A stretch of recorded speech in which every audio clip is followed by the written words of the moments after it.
Amém. Estão me ouvindo? Não? Só ligar só.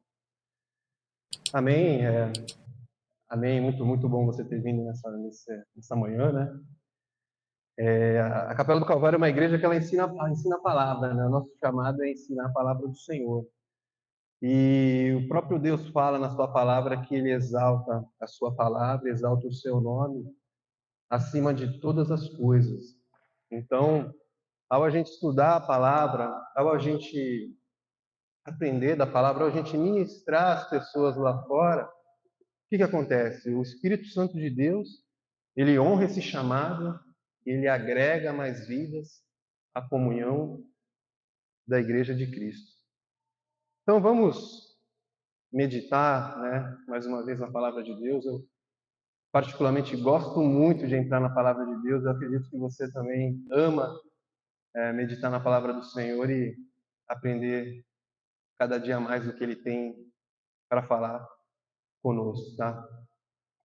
O tema que nós teremos hoje é Salmo 55, e basicamente o tema é o que fazer com as preocupações, né? Um tema que afeta todos nós, né? Todos nós temos os nossos problemas, os nossos anseios, as nossas dificuldades e as nossas preocupações. Hoje a gente vive, estamos mudando de 2023 para 2024, né? O que, né?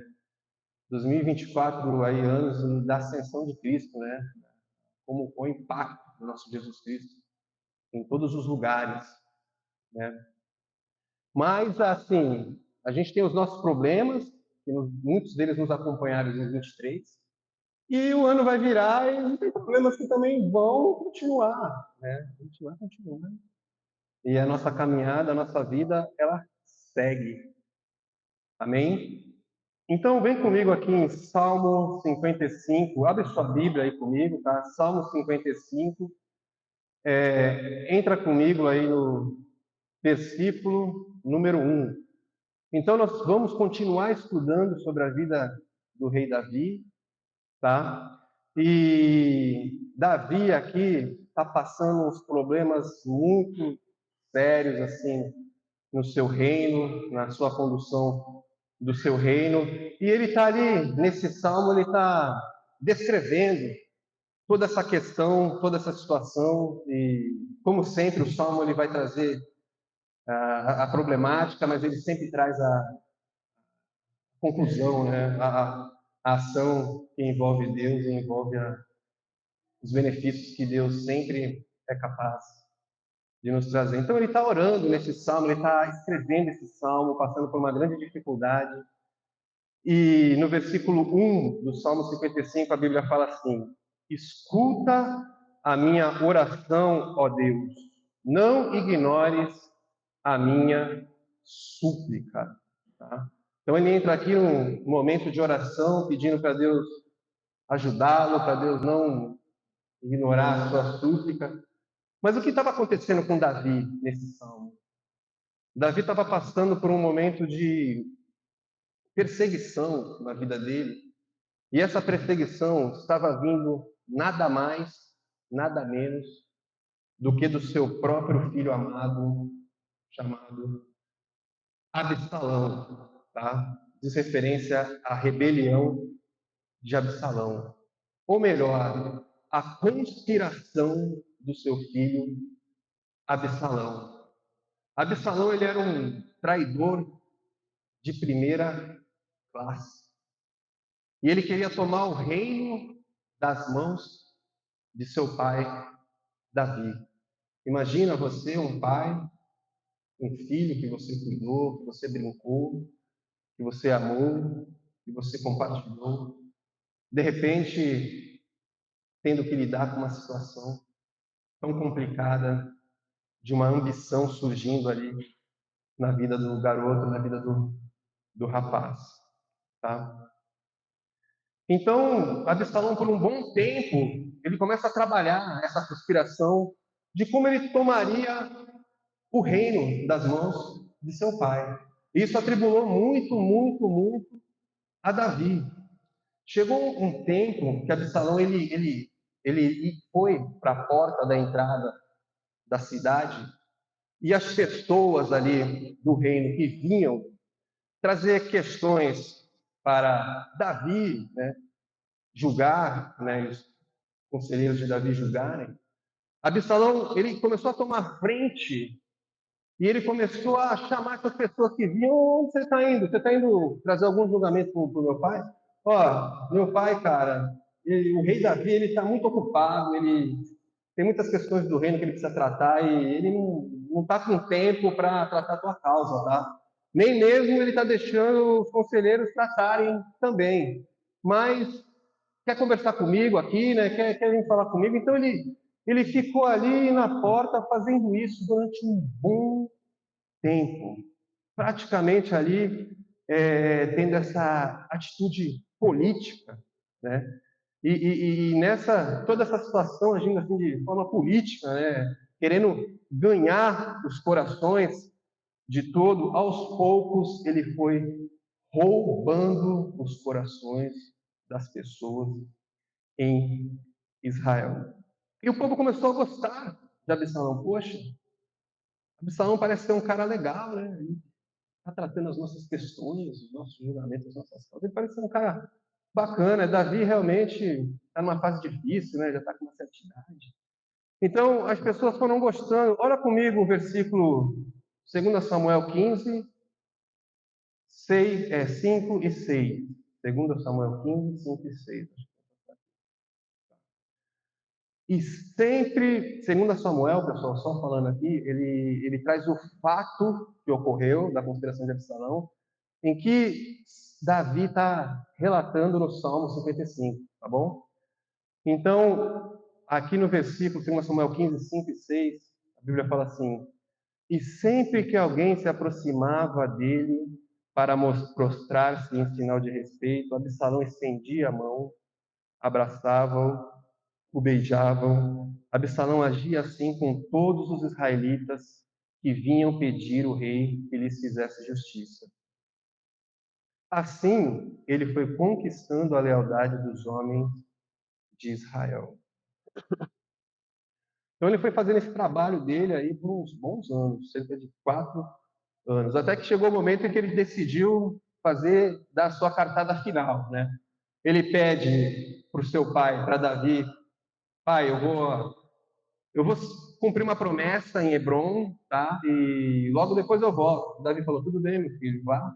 Só que nesse cumprimento dessa promessa foi onde ele se articulou com diversas pessoas para que na volta ele viesse e tomasse o reino da maneira violenta, né? Tomasse de assalto o reino. 4 anos depois de começar todo esse processo de conspiração. Então, o que acontece? Davi ficou sabendo da atitude de seu filho Absalão, chegou aos ouvidos de Davi, e Davi foi obrigado um cara muito, né, um amor muito grande, né, à cidade, ao próprio Deus, ele não querendo um derramamento de sangue na cidade, ele pega com aqueles seus homens leais e ele parte para uma fuga, né? Ele vai em direção aos Montes das Oliveiras. Então, ele foge, mas ele foge chateado, ele foge ali do seu próprio filho, num cenário que a cidade estava toda dividida, homens a favor de Davi, homens a favor de Absalão, homens não sabendo o que fazer com a divisão que estava ocorrendo ali. E aí, então, em todo esse cenário, né, dessa fuga, dessa tristeza dele, ele relata aí o Salmo 55, né, sobre essa pressão do seu próprio filho, seus amigos que viraram o rosto contra ele, né, e também outras pessoas que cruzavam a rua, ia passar perto dele, atravessava a rua para não passar. Toda essa opressão do inimigo que ele estava passando, né. Olha comigo aqui agora no Salmo 5:5, versículo 2 e o 5 aí na sua Bíblia. Tá? Ouve-me e responde-me. Os meus pensamentos me perturbam e estou atordoado diante do barulho do inimigo, diante da gritaria dos ímpios, pois aumentam o meu sofrimento e irados mostram seu rancor. O meu coração está acelerado, os pavores da morte me assaltam. Temor e tremor me dominam, o medo tomou conta de mim. Olha só, né? Agora ele já é um senhor de idade, sem vigor, né? Já não é aquele cara de batalha, né? Aquele homem forte. É difícil para a gente entender isso porque Davi é nosso herói, né? A gente conhece as histórias dele como o nosso verdadeiro herói, né? Aquele cara destemido. Eu mesmo gosto muito das histórias de Davi. Né? Quem lembra daquela passagem que Davi poupa a vida do rei Saul, quando o rei Saul estava em busca, caçando a vida do rei Davi, o que acontece? Davi estava escondido com alguns outros homens leais a ele, e Saul estava próximo ali, acampado com seu exército. E Davi faz o quê? Davi chega em seus homens e fala assim: quem de vocês aí quer entrar comigo no acampamento do rei Saul essa noite? Quem de vocês tem coragem de ir lá comigo? No meio do acampamento, junto ao rei Saul. E a gente sabe que um dos seus homens, um homem muito leal a ele, chamado Abissai, né?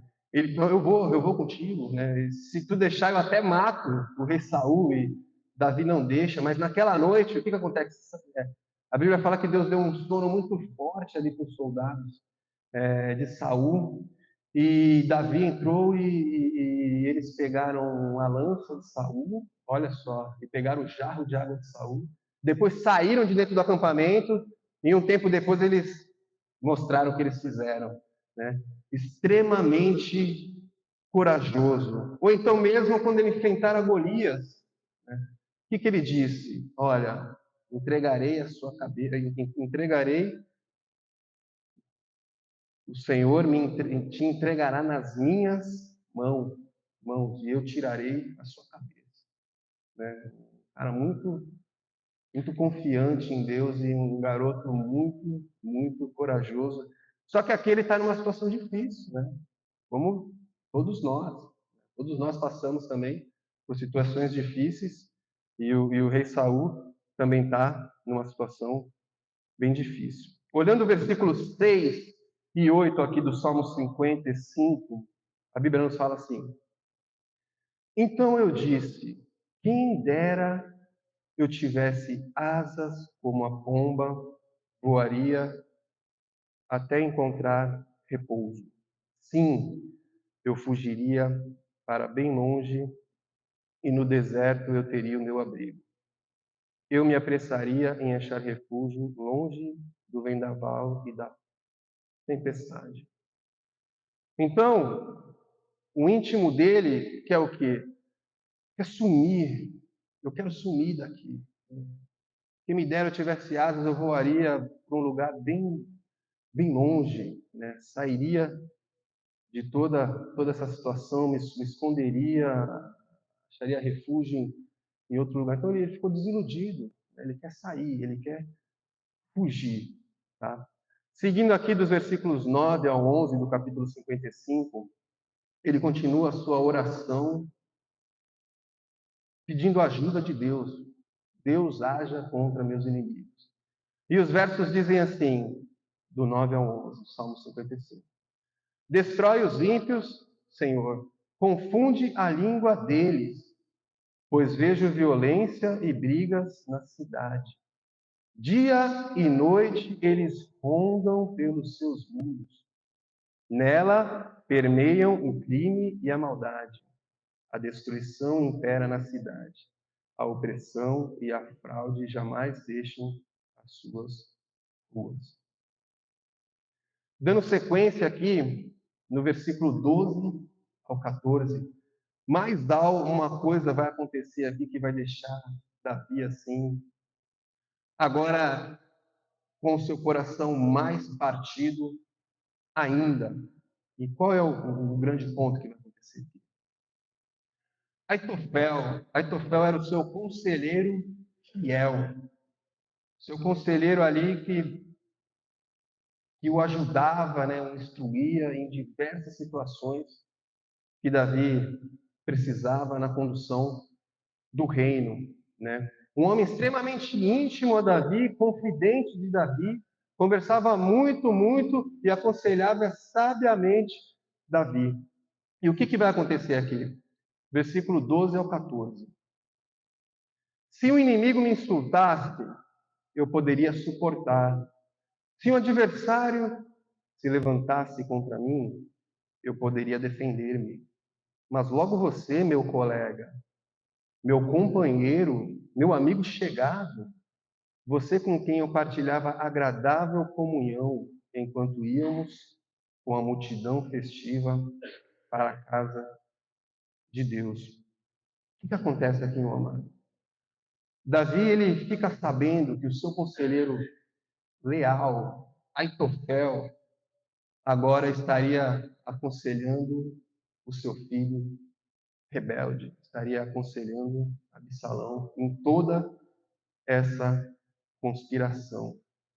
Então ele cita dessa forma: poxa, você, meu amigo leal, cara, se fosse um inimigo, eu estava esperando, eu estou preparado para o inimigo. Eu sou um homem de guerra, eu estou preparado. Mas você que estava do meu lado aqui, você que a gente ia, né?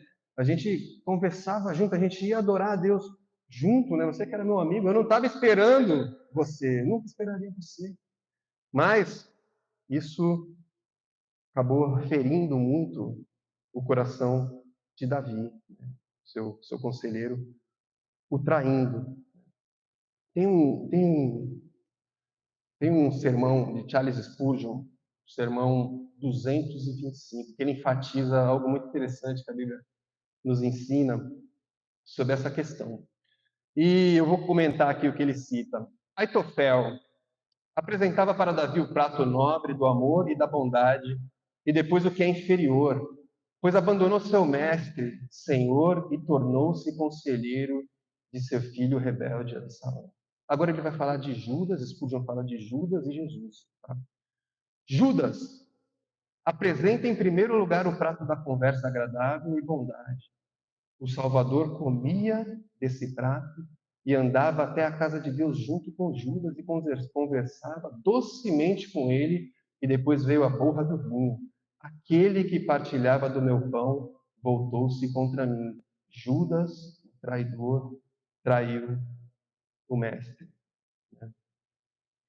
E muitos de nós também passamos por situações assim, praticamente todos nós, né? E Spurgeon ele fala assim, que aí acabamos conhecendo aquela grande verdade bíblica, né? E qual é a verdade bíblica? Está em Jeremias 17:5, que diz assim: maldito o homem que confia nos homens e faz da humanidade mortal a sua força. Então, meu amado, agora Davi, né, tendo que lidar com todas essas situações e fugindo ali para o Monte das Oliveiras. Imagina o emocional dele, o psicológico, né, físico também, né, extremamente abalado. Vocês sabem que a gente vive essa tríade, né, o físico, o nosso emocional e o nosso espiritual. E muitas vezes, quando um desses pontos é chacoalhado, eles podem influenciar nos outros pontos também, né? Se você está ruim fisicamente, você pode ser afetado emocionalmente, pode acabar sendo afetado espiritualmente. Se você está mal espiritualmente, você pode ser afetado fisicamente, pode vir a ser afetado a rebelião dos filhos. Ou então, desapontamento com o próprio amigo. Você compartilha lá, aquele amigo seu, compartilha algo íntimo com ele, algo confidencial, algo delicado, e essa pessoa, depois de um tempo, ela se volta contra você, ela usa aquilo que tu falou em sigilo, né, contra você, e aquilo é ruim, você fica triste, né, aquilo te abala. Muitos de nós passamos por isso, né, muitos de nós passamos por essas situações que nos deixam para baixo, para baixo, para baixo. E, infelizmente, né, muitas pessoas acabam ficando depressão, né? Depressão que é o que a gente vê de monte aí, né? Mal do século, que é falado, né? A gente vive uma velocidade muito grande de informações, né? Muita coisa vindo, acho que é muita coisa, a gente não foi criado para tanta velocidade assim, acho que tudo isso ao mesmo tempo tem afetado muito a vida das pessoas, né? Muito problema ao mesmo tempo, muita decisão ao mesmo tempo, muita informação, e fora os problemas que a gente citou já, né? E muitas pessoas também têm estado em depressão. Infelizmente, muitos acabam deixando Deus como último recurso, né? E acabam também se envolvendo com drogas, né? Com álcool, com bebida, e tudo isso é muito triste, porque muitas pessoas já se aproveitam disso para tentar ter um escape, e é onde que ela vai se afundar muito mais, né? Porque é um engano do mundo. E, por exemplo, se uma pessoa está viciada, é muito difícil você ajudar ela enquanto ela não mostrar que ela precisa de ajuda ou que ela quer ajuda, né? É muito, muito, muito difícil. Eu morei em São Paulo na casa de uma tia minha e um dos filhos dela, desde a adolescência, tinha esse problema e ela falava da dificuldade. André, se eu não estivesse orando aqui, meu filho já teria sido morto. Mulher de Deus, né? E é muito difícil, muito difícil. Às vezes precisa de ajuda. E acabam se deteriorando.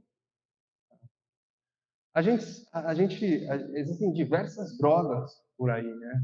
Só que a gente sabe que o álcool é uma droga muito, muito poderosa. Por quê? Porque essa época que a gente está vivendo, né? Essa época dura, tá no mercado, tá fácil ali, a compra é fácil, né? André, várias drogas é fácil comprar hoje. É fácil, mas se você for ali, o álcool ele já está carimbado nas festividades de final de ano, né? Daqui para frente a gente sabe, no ano novo, carnaval, a gente sabe que vai aumentar os acidentes nas rodovias, no trânsito, e muitas coisas vai ser em função de álcool, né? Muitas coisas vai ser em função de álcool. Então, muitas vezes a pessoa se afunda tanto e ela acaba entrando nessa situação como Davi, ela quer sumir, né? Ela quer voar para bem longe, ela quer sumir, né? E voltando aqui para nós, né, caminhamos com o Senhor, ser filho de Deus, né, ter um compromisso com Cristo, não vai te gerar imunidade de você não sentir dor, ou não sentir sofrimento, ou não sentir situação adversa, ou não ter morte física, né? E ainda diante da vontade de Deus acontecem coisas conosco também nos nossos meios. Citando aqui algumas fontes de aflição, podem ser pessoas inimigas, por exemplo, alguém que não gosta de você, né? Alguém que tem a inveja de você no seu dia a dia, não gosta de você, a pessoa quer te fazer miserável. Isso acontece, é diabólico. É diabólico como Davi, né? Contra seu próprio pai Absalão. Então, os próprios inimigos de Deus, né? Aqueles que são contra Deus, vão ser contra nós também, né? Basta a gente ver o sofrimento de Cristo na cruz, né? Sendo entregue por inveja, tendo que ouvir diversas mentiras, sendo ali humilhado e zombado pelos soldados romanos, sendo ali confrontado. Tu não é o poderoso? Desce daí, né? Sendo confrontado, tendo que passar por tudo isso. Então, as fontes de aflição podem vir de pessoas inimigas ou os próprios inimigos de Deus. E aqui eu vou trazer mais uma questão que perseguem a vida do homem de Deus há séculos e séculos. A questão é o seguinte: por que o ímpio prospera e o justo sofre perseguição? Acontece isso, André? Acontece. Lembra lá no início? Caim matou o justo irmão Abel. Justo José sofreu perseguição pelos seus irmãos, né? Foi vendido como escravo por aqueles caras, aqueles irmãos que, tipo assim, deveriam ser os heróis dele, né? Ele é o irmão mais jovem ali, né? É um dos mais jovens e deveria ser os heróis e maltratavam muito José, venderam José como escravo, né? Foi acusado de um falso estupro pela mulher de Potifar, quando o contrário que estava para acontecer. E o que mais aconteceu com ele? Teve que ir para prisão em decorrência dessa mentira, né? Ficar na prisão um bom tempo, né? Então, os pastores até dizem que se alguém tivesse que questionar os planos de Deus na vida, na sua própria vida, esse alguém seria José, né? De tanta coisa que ele passou. Não indo muito longe, nós estudamos recentemente em Hebreus, né? Sobre os exemplos de fé. E em Hebreus 11, 36, 38, eu acredito que esteja no slide, dos heróis da fé, a gente também vai ver o quê? Que outros enfrentaram zombaria e açoites. Outros ainda foram acorrentados e colocados na prisão. Outros apedrejados, cerrados ao meio, posto à prova, mortos à espada, andaram errantes, vestidos de pele de ovelhas e de cabras, necessitados, afligidos e maltratados. O mundo não era digno deles, vagaram pelos desertos e montes, pelas cavernas e grutas da terra, né? Grutas da terra. Então acontece isso na vida do homem de Deus, da mulher de Deus, né? Essas dificuldades, certo? E vamos ver então o que Davi vai fazer, né? Em função dessa dificuldade que ele vai passar. Vamos ver qual vai ser assim a decisão do que ele vai citar, tá bom? Vem comigo no Salmo 55, versículo 22. Presta atenção aqui o que ele vai fazer. Ele entrega nas mãos de Deus. Teve que sair da sua cidade quebrado, ferido, coração partido, apavorado, com medo de morrer, mas ele chega e entrega nas mãos de Deus. Pode ver o versículo ali que ele fala: entregue suas preocupações ao Senhor e ele o susterá. Então esse é o ponto chave aqui, né? Da nobreza desse homem, né? Ainda graças a Deus ele para ali e decide: eu vou continuar confiando, Deus é fiel, né? Deus é fiel, como a gente canta. Entregue suas preocupações ao Senhor e ele susterá. O Novo Testamento ele também traz vários versículos nesse mesmo sentido. 1 Pedro 5,7, a Bíblia fala o quê? Lancem sobre ele toda a sua ansiedade, porque ele tem cuidado de vocês. Como foi falado no começo, né? Nós temos que confiar em Deus, né? Principalmente em Deus, como foi falado aqui no início do louvor, certo? Mas a gente passa por dificuldades e às vezes o que acontece? A gente é consumido, certo? A gente acorda muitas vezes de madrugada e o problema está lá com a gente está consumindo a gente ali, a gente fica atribulado, a gente fica triste. Eu mesmo tive um problema recentemente, eu estava esperando uma promoção no trabalho, né? Esse ano bem equilibrando as contas, como muitos de nós aqui, né? Equilibrando as contas ali para não ter nenhum deslize. E eu estava esperando uma promoção no trabalho, né? E aí a pessoa da empresa falou: André, pô, parabéns aí, papá, tá tudo certo. Aí 1 de novembro tu já tá, ó, já tá na nova função ali. Legal, cara. E o que aconteceu? Eu ouvindo a pessoa falar isso, estava esperando há muito tempo, né? A gente orava nas outras gerações aqui. E o que aconteceu? Aconteceu que eu peguei meu cartão de crédito, recebi a informação e peguei, comprei coisas que precisavam, claro, né? Como nossa carne é. Comprei algumas coisas que não precisavam também, parcelei ali alguns meses, né? Recupero fácil. E o que aconteceu? Não aconteceu nada de novo. Foi o suficiente para as minhas noites virarem luas, acordar de noite preocupado. Cara, será que não vai acontecer a promessa? Será que agora, como o Brasil é, cara, vai ser então só depois do carnaval? Vixe, o que eu posso fazer nesse ponto? Eu vim direitinho o ano inteiro. Eu fiquei muito preocupado. E aí deixei aquilo me consumiu por um tempo. Graças a Deus, né, 45 dias depois, eu assinei um documento com a questão, não, tá tudo certo, aí veio, aconteceu o fato, né, fiquei mais tranquilo. Mas as coisas acontecem com a gente, e elas consomem a gente, né? Os problemas acabam vindo consumindo a gente. Filipenses 4, 6 e 7, a Bíblia diz assim: não andem ansiosos por coisa alguma, mas em tudo, pela oração e súplicas, e com ação de graças, apresentem seus pedidos a Deus. E a paz de Deus, que excede todo o entendimento, guardará os seus corações e as suas mentes em Cristo Jesus. Então, existem situações que, na nossa força, a gente não consegue levar. A gente não consegue levar na nossa própria força. Então, a gente precisa entregar nas mãos de Deus.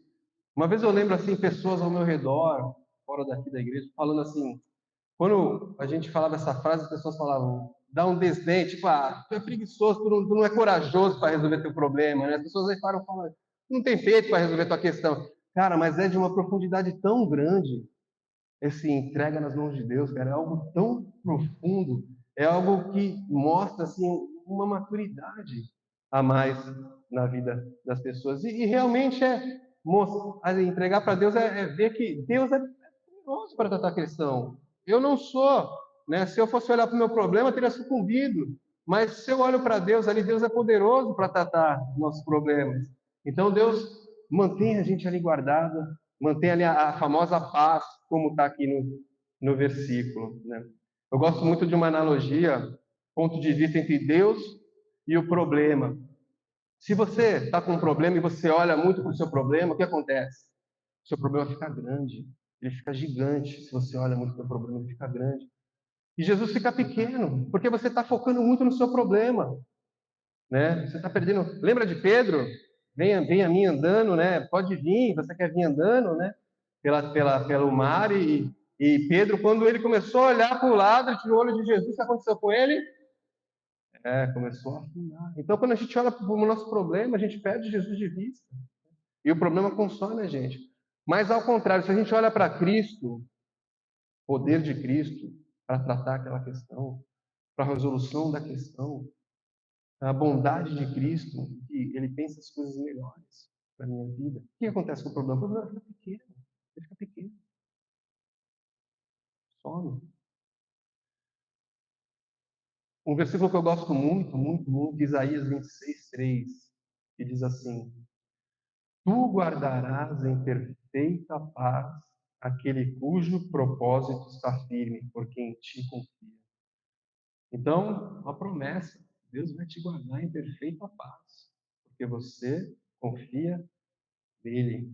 Então, a paz de Deus, ela é algo impressionante, né? Ela vem quando a gente consegue entregar nas mãos dele, né? Quando a gente, Deus, o que vier, está nas tuas mãos. Eu me rendo, eu não sou capaz de tratar essa questão. O que vier na sequência está nas tuas mãos. Agora a gente vai ver aí como Davi dobrou essa questão, voltando lá em 2 Samuel, que relata o fato que ele estava passando. Tá? Só dando um panorama aqui, na fuga, o que acontece? O sacerdote Zadok, ele estava vindo, ele mandou trazer a arca também, não, Davi, a gente vai levar a arca também, para motivo que a gente quer a presença de Deus, e os homens estavam trazendo a arca. Né? E o que Davi faz? 2 Samuel 15, 25 e 26. Então o rei disse a Zadok: leve a arca de Deus de volta para a cidade. Se o Senhor me mostrar benevolência, ele me trará de volta e me deixará ver a arca e o lugar onde ela deve permanecer. Se, porém, ele disser que já não sou do seu agrado, aqui estou, faça ele comigo o que for bom aos seus olhos. Então, o que Davi faz? Davi manda, não, volta, deixa a arca na cidade. Vamos ver qual é a vontade de Deus. Pode ser que Deus queira que acabe tudo para mim, que eu morra em batalha no deserto, pode ser. Ou pode ser que eu volte para cá, né? E tudo mais. Então, ele entrega nas mãos de Deus, né? Ele coloca essa questão nas mãos de Deus, né? Uma maturidade espiritual. Amém? Então, Deus é interessado nos seus filhos. Deus ele se preocupa com você mais do que os seus próprios governantes, né? Deus ele quer um bem eterno para você. Ele não vai te permitir nada acontecer contigo para te destruir. Tudo ele tem um propósito eterno. Tudo ele tem um propósito eterno que nem sempre está nas nossas mãos. A gente vai entendendo, a gente vai aprendendo, né? Aos poucos. Mas em tudo Deus tem um propósito eterno, né? Tudo, tudo. A Bíblia fala em Romanos 8,18: considero, pois, que os sofrimentos do tempo presente não podem ser comparados com a glória que em nós será revelada. Então, tudo tem um propósito ali, no eterno. Até o sofrimento de Cristo, propósito eterno, benefício para todos nós, né? Tudo tem um propósito eterno. Eu gosto muito do exemplo pai e filho, quando a criança começa a atravessar a rua, né? E o pai vai lá, a mãe chama a atenção da criança. Aí no dia seguinte, mesma coisa. Vai lá. Aí os pais têm que pegar e ser um pouco mais firme com a criança, né? Aí de novo a mesma coisa. Aí já merece uma palmada, né? Alguma coisa assim, um pouco mais duro, né? Por quê? Porque o pai não quer que aconteça o pior.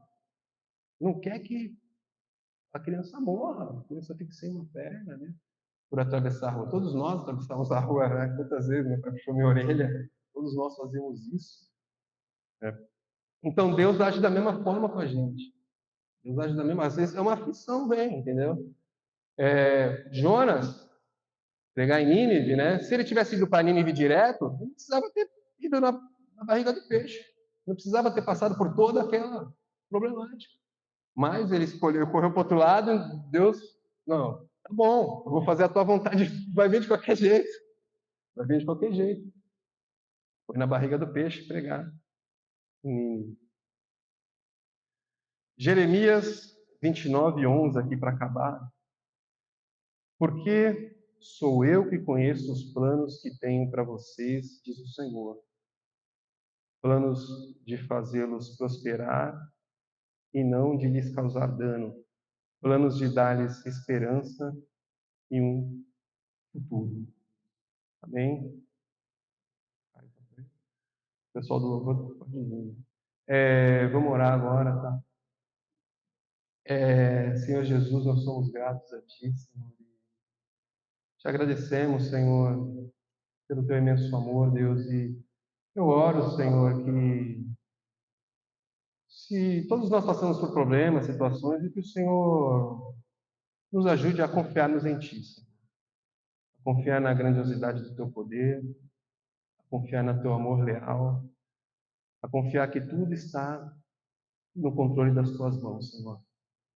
Oramos que nesse ano que se inicia de 24, Deus, nós confiemos mais em Ti, Senhor. Saibamos que o Senhor tem essas promessas melhores, com um propósito eterno para cada um de nós, Senhor. Em nome de Jesus, amém. Aí, meu irmão, só contextualizando mais um ponto aqui. O que aconteceu com Davi? Né? Dá para acabar sem a gente citar o que aconteceu com ele. A rebelião de Absalão findou. Absalão foi morto em batalha. Davi voltou para Jerusalém e continuou a reinar. Por isso que é importante a gente exercitar, né? Vamos colocar a nossa confiança no Senhor. Amém?